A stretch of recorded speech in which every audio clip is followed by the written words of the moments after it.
Now that we have retrieved this title, we need to get its row number or its index number.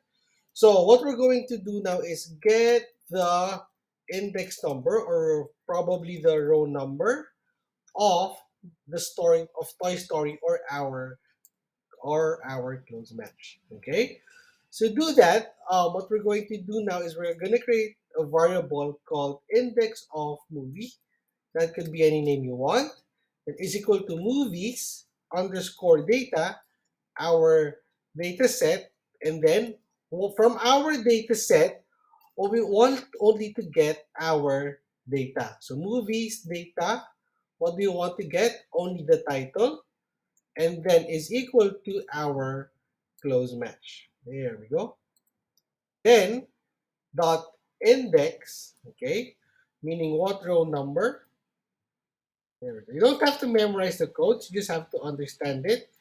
And then dot values 0. Why is it 0? Because we only want to get the first element in the row. Okay, we only want to get the first element or the first column in the row. Okay, column in the row. It should be a hashtag. And let's check if there are no errors. Hopefully there are no errors. There is one error here. There should be no dot there. There we go. All right, and then let's try to print the index of the movie.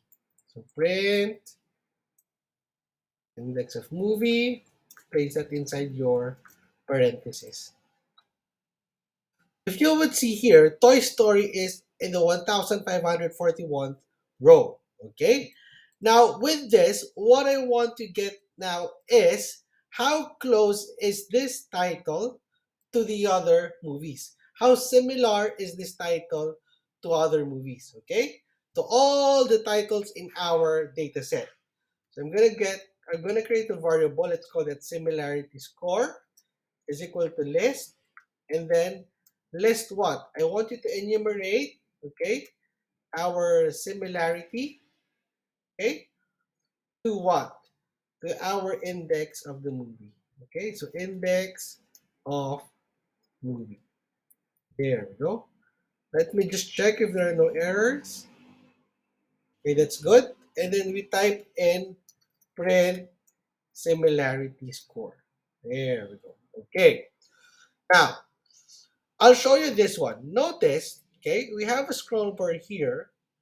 There we go. Okay. So notice in one parenthesis, you have two numbers. Okay. The first number in the parenthesis is 0, and then at the end of the result, the first the first number of the last parenthesis is 4802. Remember, okay? Remember, we had 4802 movies. So meaning this one, the first number in each parenthesis is the row number of each movie. So for example, this is the last movie in the column. Now, after listing down the first movie, which is when we started counting from 0, how similar is the index of the movie, or how similar is Toy Story from from the first row of our movie? In our case, if you remember, the first row of our movie, if I'm not mistaken, is Avatar, and it's so 0 here, meaning that if you look at Avatar, the index number is 0. Okay? Index number is 0. How similar is it to Toy Story? 0. It's not that similar. Let's check, for example, what do we have here? The fifth, the fourth index number. Okay? So look for the fourth index number, which is 4. Its similarity score to Toy Story, which is our close match, is 0. So and so on. Okay? So this is what this code does. So I'll see you in the next lesson where we're gonna sort this out in order to display the results. Okay? So I'll see you in the next lesson.